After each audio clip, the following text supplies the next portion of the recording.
Killer, I want to go back to you and just really talk about that childhood, you know, and how that has shaped the way you parent, my brother.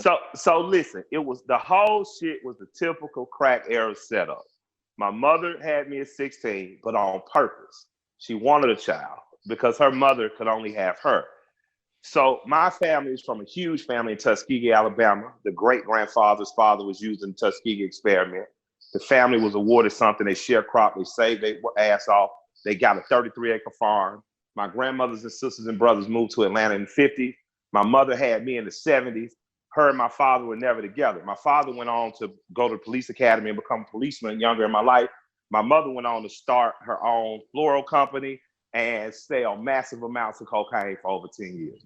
And thank God they didn't raise me. They were living their young lives. My mother got married to my non-bio father, Anthony. Anthony was a kind, sweet man. I love him. I just left my dad. He comic books, cars, all the shit you see me on Instagram doing now.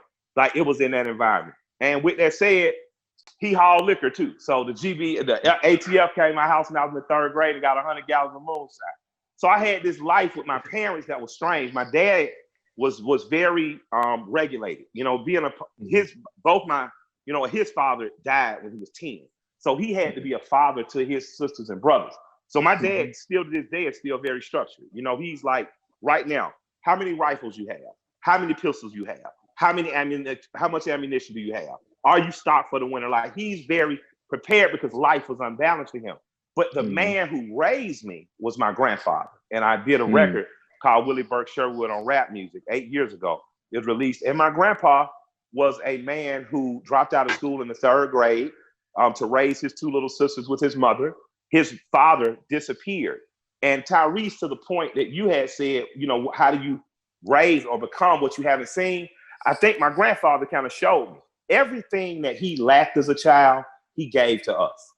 Every piece of love and hugs and affection and encouragement he gave. Like, it's almost like he figured out in the Matrix. Like, he was 54 when I was born, and he was 59 and 50 and 60 when my sisters were born.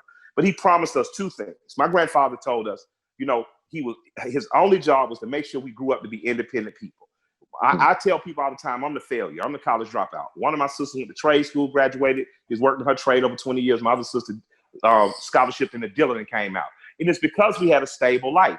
And our grandfather and our grandmother were essentially the sign and the foundation. We got to saw what the roles of a man and woman were. We got houses of worship and, you know, basically how to be a Democrat and an activist from our grandmother. We got strong libertarian views from my grandfather and do for self. So we really grew up with that balance that you would only see on like a Leave It to Beaver or something.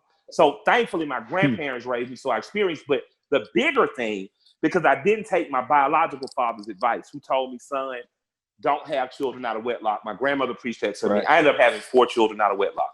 And what I didn't understand then is that what they were trying to protect me from was the hurt of not being with your child every day. I was with my grandparents every day. My grandfather at 54 was imparting wisdom on me that over 50 years he was waiting to give to somebody. You can't do that when you're 19. When you're 19, you have a child. Essentially, I remember Miss Ann's famous snack bar in Atlanta. She was my son Malik, who's 25. He had to be 13, 14 years old. We walked in. She looked at him. She looked at me. She looked at him. She looked at me. She said, "Is that your child?" I said, "Yeah." She just shook her head and said, "Hell, y'all just raising each other." And she was totally right. I didn't know what the fuck I was doing. But I knew the examples that my grandfather had set to imitate them.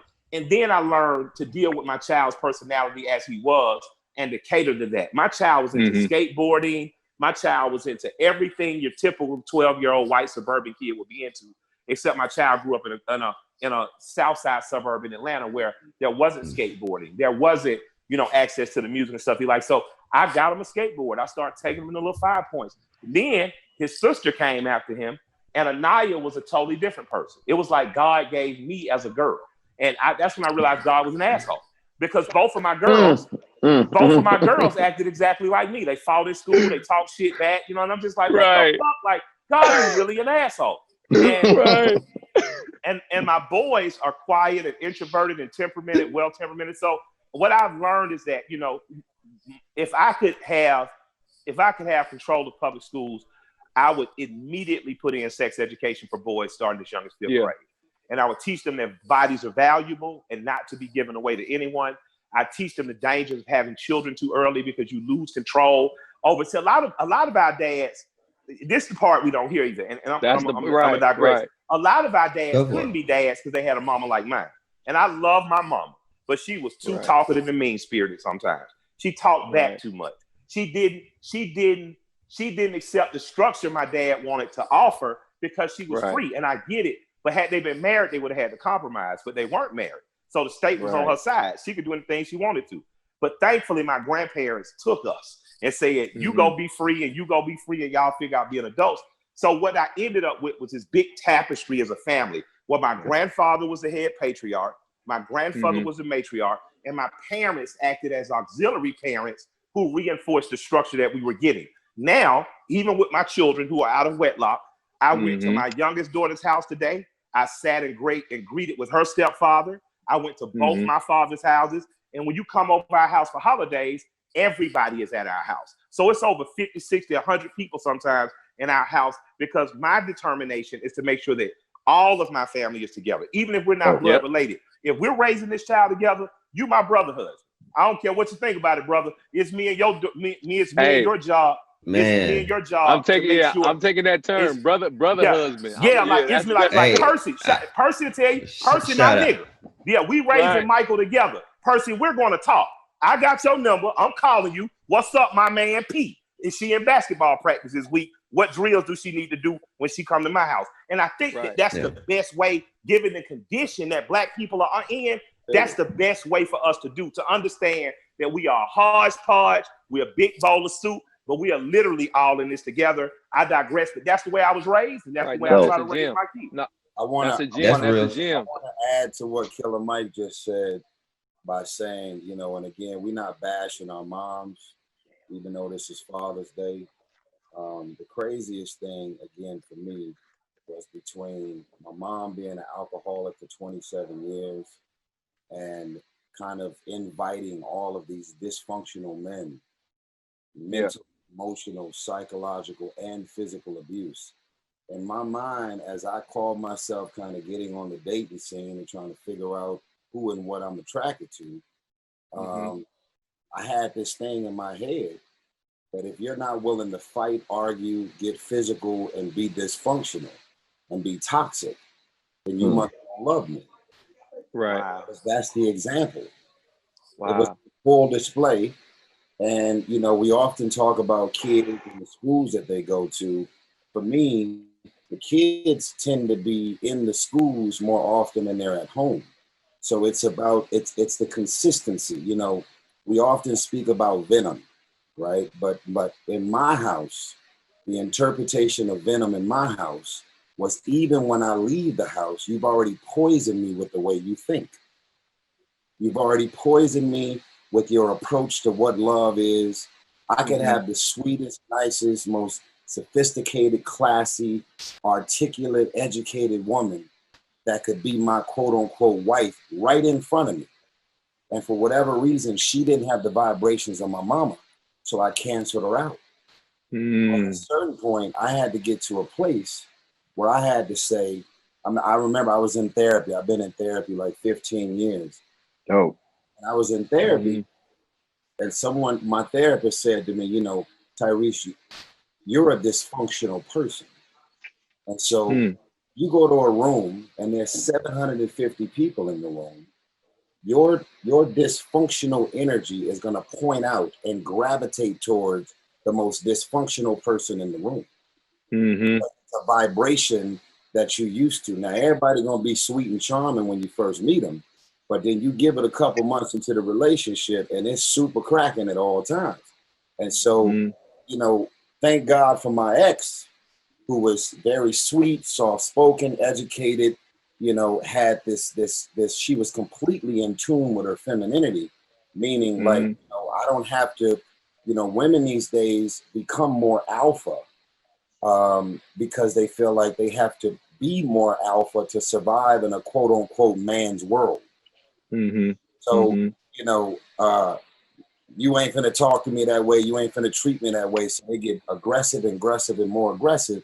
And so for me, I ended up dating for like 5 years this girl, which had nothing to do with anything that I was raised by pertaining to my mom. And she set the tone for what I ultimately has been blessed with, which is my wife, Samantha, who has changed my life forever. My wife is completely enamored with the Lord Jesus Christ. And there it is. My relationship, you know, with Christ even better. We wake up, we pray together, we pray before we go to sleep. And it has set a tone and created a level of vibrations in and around my life with my kids that I never had before Samantha. And so today is Father's Day, but in my house, every day is Father's Day. Every day is Husband and Wife Day. It's not sporadic. It's not for the cameras. It's not for Valentine's and just the birthday. I'm gonna treat you like shit all year, but on Valentine's, I'm supposed to go all out. So I think again, raising my daughters. I got 2 daughters. One is 2. One is turning 13. Speaking of the how can I naturally know how to be something I was never raised by? Well, my daughter is being raised by a king that's witnessing a king treat a woman like a queen. And so when my daughters get out in the universe and they start looking for that vibration, they ain't gonna be able to say, I need somebody that's willing to beat me, disrespect me, tear me down, make me feel like I don't matter. I say, look, man, my daughter's 12 years old, bro. Not flashy, but real talk. She already know how to press the button on the Rolls Royce door to close the shit. Church. So you ain't pulling Church. Hey, you know what? And ain't gonna be no fucked up nigga pulling up in a Rolls Royce and then have my daughter to say, oh, you got a Rolls, so you must be a good person. No, daddy already did all that. We got all that. So now, I love that. Fuck the flash and the curbside appeal. I want to focus on the character of a man. I want to focus on who you are, how you treat me, how you going about loving on me. Because all the flash, I grew up with all that. You know, right. Home for the queens. So rambling, but that's me. No. Let me tell you what you did. Let me tell you what you did, and this is what I was hoping would happen today, is you just spoke on breaking that generational curse. You just spoke on what that is, and that's what today is about, really breaking the generational curse.